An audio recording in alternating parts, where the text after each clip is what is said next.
Hi, this is Scott Garibay, and today I'm going to be talking about Dungeons & Dragons and the importance of the evil alignments in the game. Okay.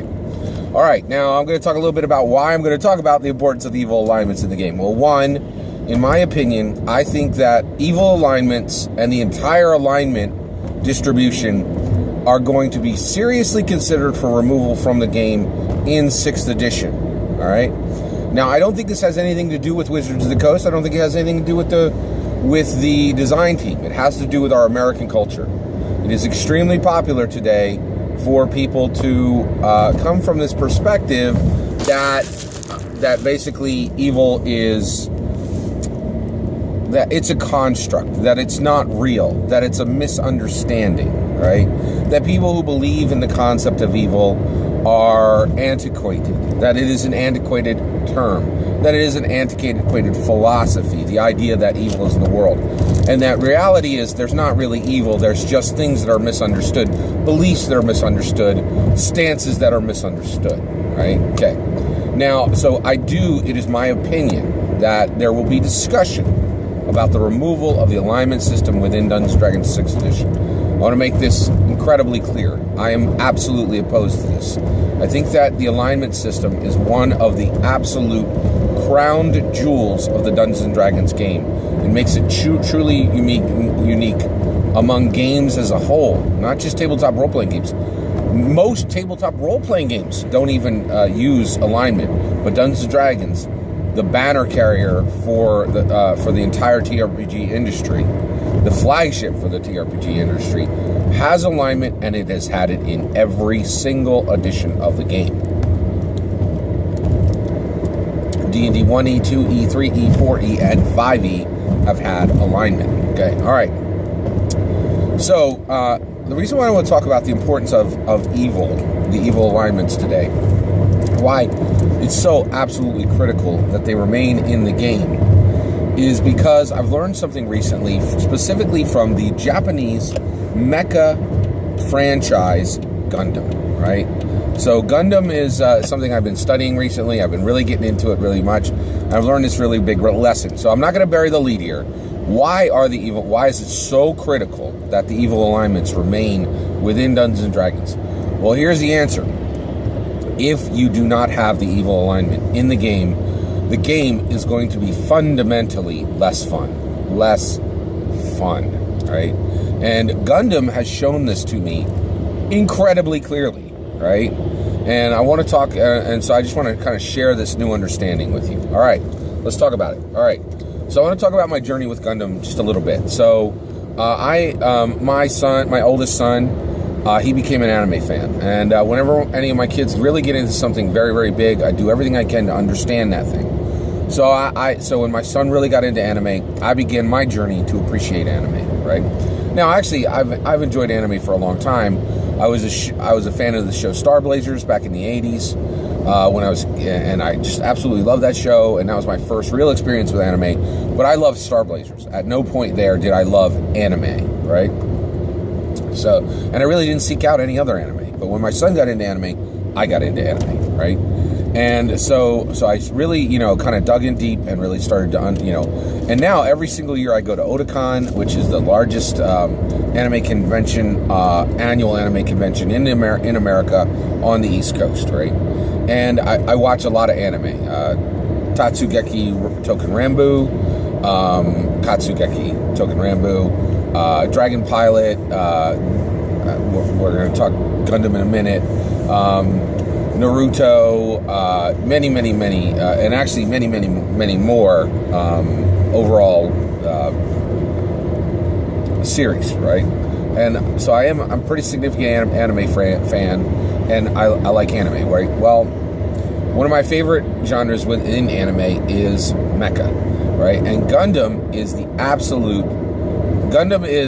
the banner carrier for the mecha genre, okay? Gundam is the flagship for the mecha genre, but I never really understood I never really understood Gundam very much. Well, going to Otakon, I saw these incredible models. They're called Gunpla, right, which is a Gundam plastic model. I really got into creating Gunpla, right? And so I've created quite a few Gunplas. I really enjoy the hobby. It's incredibly relaxing. I highly recommend it. It's really, really awesome, right? But I realized I'm putting together all these Gunpla models, and these are all models of mobile suits. That is the way they say mecha in Gundam. And so I'm putting together all these mobile suits from the show, but I don't really understand the show. So I watched 2 series. I watched Gundam Tri-Fighters, and I watched Mobile Suit Gundam, Mobile Suit Gundam UC, which stands for Universal Century Unicorn, for the 2014 series, right? And then what I did was I read the Wikipedia summary of all the rest of the Gundams, right? So I have watched 2 entire series, and I have read the Wikipedia page entries for all Gundam series, and I have learned something. Okay, now this is a huge problem. I was highly incented to like Gundam, right? Because I am such a huge fan of the Gunpla models, right? I actually don't like Gundam the show. I don't like Gundam the show. I don't like Gundam the show. And the reason why, any of them, right? Or actually, I just, at the macro level, when you take all of Gundam together, I don't like the show. And the reason why is it has a fundamental problem. In my opinion, Gundam, so here's the issue, right? I've studied Gundam enough to form my opinion on it, so I'm going to give it to you now, okay? Gundam has a fundamental problem at the center of the show, okay? In my opinion, the creator of Gundam, Yoshiyuki Tomino, is a pacifist who made a war show. That is the fundamental problem of Gundam, and it is huge, and it laces through every single part of the show, and it is a massive problem, okay? So let me explain why, okay? So Gundam has a fundamental dissonance in it. It is resonating 2 distinctly opposed sounds. The first sound is war is bad. This is said constantly through the show's characters, right? But at the same time, the show is saying war machines are cool. Awesomely cool, right? And the show says that without words every time a mobile suit is on screen, right? Mobile suits are exalted in the show, right? War machines are exalted in a show that is telling you with every character breath virtually that war is bad. This is a fundamental dissonance in the show, right? In addition to that, Yoshiyuki, because he's a complex human being, has really, in my opinion, in the series, dismissed the idea of evil, okay? So the show shows you very clearly, right, that the show is Zeon versus Federation, Space Noids versus Earthnoids, right? So Spacers versus Earthers. The show's the fundamental conflict in the show is that Earth is, the people who live on Earth are a special community, right, in the show, and that everybody who went out to space, right, no longer has access to the Earth the way the traditional Earthers do. And there's this fundamental conflict between Earthers and Spacers, okay? So, but in Gundam, there are no aliens, right? And the sides are Spacers versus Earthers. They're all human beings, right? And they're all showed to be equally flawed, right? Which means there's really no good guy, no bad guy in the show. So every time a Gundam comes out and cuts, so this happens all the time in Gundam, right? So, you know, one Gundam goes over and cuts another Gundam in half with a beam saber, right? That should be awesome. I should be, wow, look at that.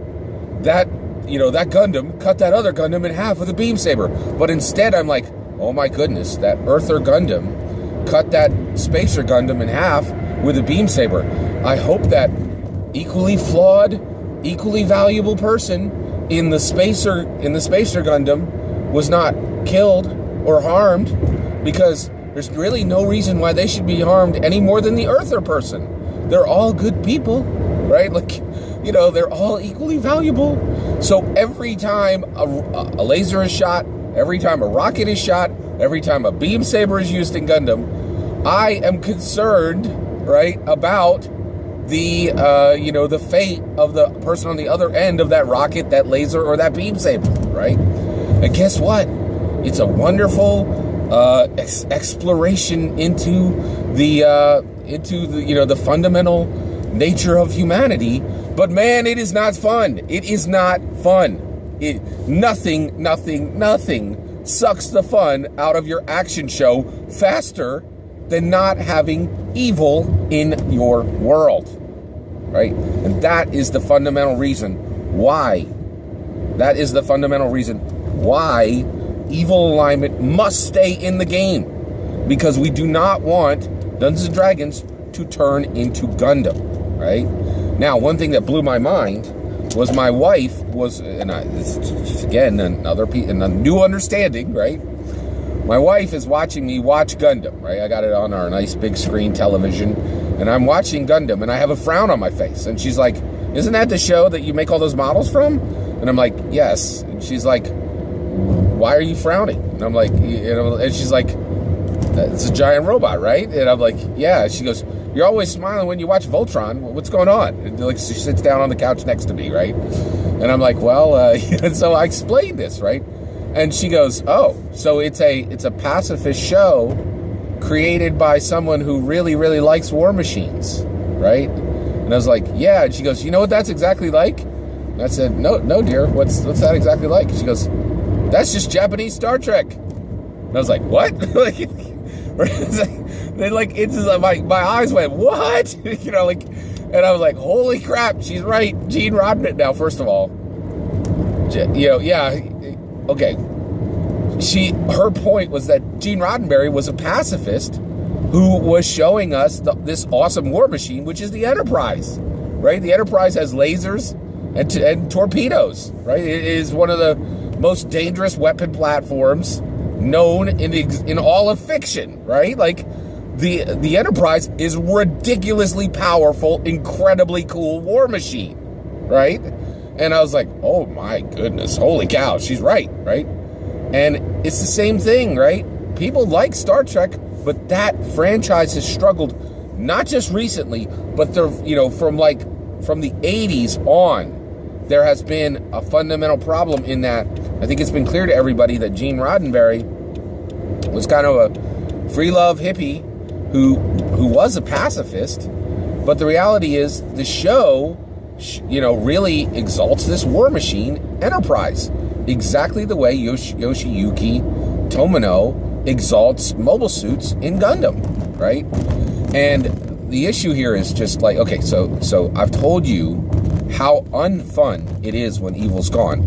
Now let's talk about the fun parts, where there are shows that clearly represent evil, that accept that evil is in the world, right? And how fun they can be, right? So let's just tick them off, right? So first of all, G.I. Joe, Commander Cobra Commander, right? You don't have to worry about shooting his soldiers because they're evil. They serve a dude who has a cobra on his face, right? Like, I spit acid, I'm going to bite people. He's evil, right? The best one clearly is Star Wars, okay? Star Wars opens showing you a dude with a black cloak, right? Showing you a dude who is wearing all black clothes. Showing you a dude who has a black helmet, right? Before the first third of the film is over, we are introduced to Darth Vader in his workplace, right? They go to the Death Star, and Darth Vader sits down with Grand Moff Tarkin and a whole bunch of Imperial officers. Darth Vader then has a verbal disagreement over the Empire's strategy with a coworker. They are sitting at a table, okay? Now, many of us have been in this situation. We've been in rooms where we're disagreeing with a coworker, right? What do? We push those anger feelings down, and we're like, oh, whatever, Bob, right? And we kind of just swallow our own frustration. What does Darth Vader do when he has a verbal disagreement with his coworker?